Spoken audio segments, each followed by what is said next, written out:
So today is the 26th of January. It's a public holiday, Australia Day. It's a time we've all come together in the monastery here, and we've all come from different backgrounds, countries. We live in different houses, different suburbs and areas, people of different characters, age, gender and so on. But coming here together, we all have a similar outlook in the sense we all have mutual respect for each other, and we have respect for the social conventions and laws of this country. So the Australia Day national holiday is one of those conventions that we all hold to. We have time off work, and it's a time to reflect on our lives. Reflecting on our role in society as a whole, our role in our families and our own personal lives. It's a time to reflect on that. We've all come into the world from our parents, our mother, our father. We've grown up under their guidance, and now as adults we've left home. We're now able to be responsible for ourselves. A bit in a similar way you can compare the country of Australia. Originally Australia was colonized from Europe by the English and became a colony governed from the UK under the UK government and Crown, until you might say the country of Australia had grown to a point where it was old enough and mature enough to run its own affairs and attained independence. It's similar to us as we grow up in life. We start as young kids, don't know anything, and are defenseless and completely dependent on our parents. But as we grow up, we become wiser, more mature, more responsible, and eventually we can separate from our parents and do our own duties in life. Our duty, you might say, is to do that which is of benefit to us in our lives, to our families, to our society and the country as a whole. The society that we live in can be divided into many parts. There are many groups of people, many aspects to the society, say, of the country of Australia, or indeed the world. But in fact, you could say we're also just like one big family. And why is that? Because there are certain similarities between all people everywhere, whatever your background, whatever group, social group you're from. We have certain things that make us relatives to each other. Whatever the era, whatever the society, whatever the time, the place, these basic similarities don't change. What am I referring to? Well, the similarities between people are that we are all subject to birth, aging, sickness and death. Just those basic truths of nature, or fundamental truths that apply to all of us. These don't change wherever we are, whoever we are, whatever our background or where we're from. And as practitioners, it's our job to learn how to not let these basic truths be a cause for agitation or suffering in our hearts. We have to do this by learning how to practice Dhamma so that we can be at peace with and accept these simple truths of aging, sickness and death. We have to learn how to live in society peacefully by developing mutual respect between people, a sense of harmony between people. And we have to put effort into studying these truths, the truths of nature, and bringing our minds to understand them, because this will be a cause for inner happiness and happiness between people in society. This happiness will come because we're no longer in conflict with other people in society or in conflict with nature or the truths of nature. by developing a sense of understanding through wise reflection, we develop a sense of respect for other people, for the environment, the world around us, and so on. We develop a sense of goodwill towards others and for each other.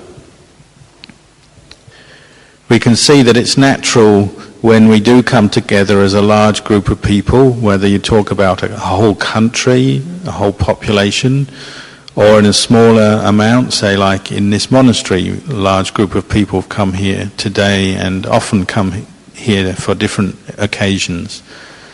When there is a large group of people like this together, then naturally there'll be some issues or problems that might arise. So for instance, here at Bodhivana Monastery, over the years the number of people coming to attend the monastery has grown. I've seen that over my past visits. It naturally leads to some pressure on the facilities, the areas to eat, the toilet facilities and so on. You might say now seem to be quite limited for the number of people.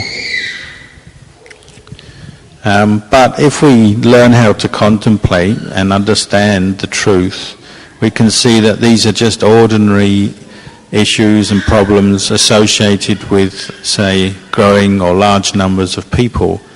And all we have to do is put our minds to seeing what we have to do to remedy it. And indeed, the Sangha here are putting their efforts into remedying such issues so that they can improve the monastery for all those people who come here. But these things do take time. Everyone has a good intention. They come to the monastery, want to study and practice the Buddhist teachings. So we must also develop patience as we come together, patience with any difficulties or limitations, say, in the use of the facilities and so on. You could say Buddha Bodhivana Monastery, that we're all here present in at this moment, is one part of the world. And the world belongs to everybody. So this monastery, you could say, belongs to everybody. It's one of the natural resources of the world. So in that sense, we should also be mindful of the fact that we are all responsible for helping to look after this place, because it's one of our own natural resources. It's a part of the world that we're responsible for. We have to learn how to support the monastery, look after it in the different ways that are required. We also have to learn to look after and take responsibility for the world as a whole. We look after the environment, the resources of the world, the cleanliness of the world, and so on. We have to do this, otherwise it would be very easy for such a large group of people living in the world, for the world to become, to degenerate and to start to fall apart, you might say, through the effects of so many people living in it and making use of it. So this is part of our duty as Dhamma practitioners, learning to support the environment, support the places of this world well, and take responsibility for that. And indeed, you could say the practice of Dhamma is learning to do your duty, each person learning to do their duty, take responsibility for their duties in their life, whether it's their personal duties or in their family or in their workplace and so on. They have an old saying that one who loves life, loves themselves, must use their thoughts to see what they need to do to perform their duties properly. So loving life, loving oneself also involves loving the world around one, the environment around one, because we're interrelated. To do this, we're developing the qualities of sati and sampajanya, so mindfulness and clear comprehension, clear understanding of what we're doing in life, what our duty is at any time, what our responsibility is at any time. We have to put effort to direct our mind to understand this point. We'll have to look and see what areas we may still be weak in, or where there still may be faults or limitations in our behavior or in the performance of our duty. And when we see that there are those areas that still need improvement, then we apply our mindfulness and clear comprehension to the task of improving that particular area. So we can see that this quality of sati sampajanya, or mindfulness, clear comprehension and wisdom, acts like a light, a radiant light shining in on our own lives. It's the light of wisdom that sees what needs to be done. And all of us have been brought up and reminded about this from our parents, our teachers. They all remind us to look at what our duty is at any one time in our life or any aspect of our life, and to try and perform that duty with a sense of responsibility, to perform it well, efficiently. And this is actually one of the defining qualities of a human being, is that a human being can know what their duty is, and they can know how to apply their mind to perform that duty well. So you might say that the practice of Dhamma is learning how to bring your life to realize its full potential. But to do this needs some planning, we need a strategy, we need to think how to do this, how to be successful in this. And we need some guidelines so that we can really learn how to benefit ourselves and benefit others in our lives. We must know exactly what is beneficial for ourselves and others in this life. We must learn what it is and then learn how to achieve it. We must learn what is beneficial for the world around us, for society in the world right now, and what will also benefit the world in the future, and society and others in the future generations who will inhabit this world. One who is practicing in this way is one who is learning to understand where they need to improve themselves, where they need to adjust and improve themselves in different ways in order to bring forth that benefit that we are seeking. Our previous generations and ancestors living in the world, they taught us this. They taught us to really think of what is our duty in life, what is the purpose of life, why are we here, and what is our duty in this world, in order to avoid people just heading in a heedless way that would lead to disaster and failure. People in the old days used to say a good person is one who knows how to adjust and improve themselves. A bad person is somebody who's irresponsible and doesn't know or doesn't even care what they do and the effects of what they do. So we have to learn and get to understand how to raise the level of our consciousness and our behavior through our own efforts in the practice. And this is what will bring us benefit and the society around us. When we're born and when we're young, our parents do this for us. We're not yet wise enough or mature enough to raise the level of our consciousness, so we're dependent on our parents to guide us, teach us, tell us what is right or wrong, and so on. But as we grow older, we have to learn how to do this for ourselves. We have to take responsibility for our own behavior and what we think and our mental behavior as well. We have to be responsible for raising our own level of consciousness. And we have to learn how to direct our minds and bodies and all our human resources that we have. We have to learn how to direct them to the right place, to the right tasks in life. We have to learn about the landscape of our life, both the physical and geographical location where we live and the country we live in. We have to learn about that and how to adapt and live in that skillfully. and the mental landscape. We have to understand people and society in order to live peacefully within society and with other people. The physical landscape then, this is based largely on our own physical body. This is the material side of our person, our human being.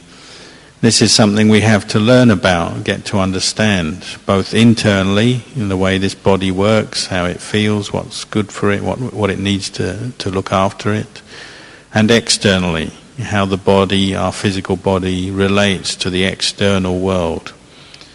A large part of this, you might say, is just learning to develop good health and maintain and sustain good health in this body. That's a big part of our life. Good health, affects our state of mind and our quality of life. So understanding this point and putting effort here will be invaluable through our lives. We come to understand through studying this body that it's made up of chemicals and elements, physical elements. The sort of ancient way of describing this was it's made up of the 4 physical elements: earth, air, fire and water. But in the modern science divides it further. We talk about chemical compounds and elements, metals and all the different parts of the body. Either way, you're coming to understand exactly what this body is, its true nature. You're learning to use your intelligence and wisdom to penetrate through to understand the true nature of this body, in order to free your mind from suffering. When we bring our mind in line with nature and we understand the nature of this body and the world around it and understand it properly, then this is what will free us from suffering. This is another part of doing our duty, is learning to study this body and what it is, what its nature is, and how to look after it. If we do this duty well, then it will prevent us from meeting with failure and disaster in this life. So you could say wisdom or insight is learning how to do your duty in this world and in your life in a way that will free you from suffering, free you from all the kinds of mental turmoil that we can create through our own heedless actions. We're learning how to use wisdom to free ourselves from harm, physical harm, mental harm, and danger through our own careless ways or irresponsible ways. For example, just recently in Australia, we've seen how nature, the environment and nature around us is very unpredictable. This year there's been a great change from previous years when we had a lot of drought. Now we've had a lot of high rainfall. There's been flooding and associated problems in much of Australia. You might think, or your first reaction might be, flooding, this is something dangerous, this is a problem. And it might bring up worry in your mind. But if you're one who is learning to practice and do your duty and understand the truth more deeply, you might turn your mind to look at things from another angle and just say, this year there has been this high rainfall and associated flooding, but this is just nature teaching us, showing us the extent of how things can change from drought through to high rainfall. We're just learning about nature, all the different parameters or limits of nature. We're learning about reality, the way it is. And we can see the way it is that, sometimes there's little rain, sometimes there's a lot of rain. So in the end, there's not actually anything to worry about or suffer with mentally. This is really a phenomena to investigate and understand and know for yourself. And this is just the way it is. Our physical body is the same. We're learning to understand it rather than just react to it. And the way we understand this body and the way it is, its nature, is by developing wisdom and insight. And this is what frees the mind from suffering. So the body and the physical world is something we should put our attention on. We should make it an object of our awareness, and so that we can understand it better. We should take that time and train ourselves to fix our attention on this body so that we get to know its true nature. We develop wise reflection directed to this body so that we're not heedless in life and we know its nature. And knowing the nature of this body means we know that it's something that is changing over time. Time is passing by every day, and that affects this body. It changes with time. It's not fixed in itself or some kind of permanent thing. It's something that is fluid and flexible and changing as time goes by. When we direct our minds to consider this, observe this and understand this, then we are no longer confused or deluded by these things. We know that this is the way life is that time passes by. We get older every day, we go towards the end of our life every day. We reflect like this, and it means we come to know our duty, what the purpose of our life is, why we're here and what we have to do. We come to know what our role in society is. We come to know what the nature of this life is, and we know that it is the nature of things to change over time. And we can understand how this change affects our body so that we don't have to suffer when those changes occur. This is what we call insight or wisdom, and it's developed through the practice. When we bring our minds to behave in accordance with the truth, then our minds become brighter, more peaceful, more refreshed, because the effect of the truth on the mind is it brightens and refreshes it. So wisdom is something we have to learn to use, to bring up and use, to help us to free our minds from suffering. So today I've probably talked for an appropriate length of time, so I'd like to offer my anumodana to everyone, my sense of appreciation to all of you for coming here today and in your Dharma practice in general. I'd like to offer my anumodana to you for that, for keeping up the practice, and just encourage you all to develop more wisdom from the practice, because this is something that's outside the normal system of life, say the normal system of education or the way that we communicate in society. It's not necessarily in line with the Dhamma, but the wisdom you get from the practice is something very special, you might say unique. But it's that which leads to true benefit in this life and in the next life. So may you all be blessed with the happiness of good health and success in your life. May you all be blessed with a heart of metta, loving kindness, so that you can live in your families and in society in harmony. And I'll just end here and give you again my anumodana to all of you who have come here today.